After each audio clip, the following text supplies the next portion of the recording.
আমি টক রান্না করব শুকনো বড়ি দিয়ে, সাথে রয়েছে পাবদা মাছ। আসসালামু আলাইকুম, হ্যালো ভিউয়ার্স, কেমন আছেন সবাই? আশা করি যে যেখান থেকে আমার এই ভিডিওটি দেখছেন সবাই ভালো আছেন, সুস্থ আছেন। দেরি না করে রান্নাটা শুরু করে দিলাম।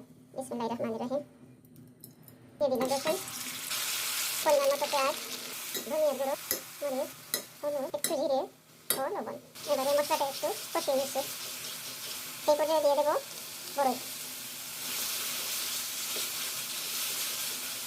দিয়ে দেবো মাছ।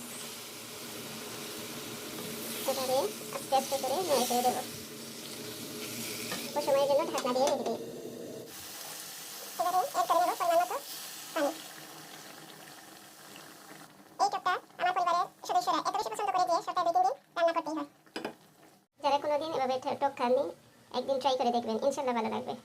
আমার বড়ই দিয়ে টক রান্নাটা প্রায় শেষের দিকে। এবার ধনেপাতা দিয়ে নামিয়ে নেব।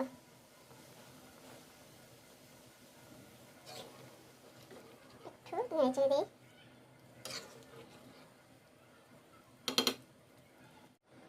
আমার রান্নাটা কমপ্লিট।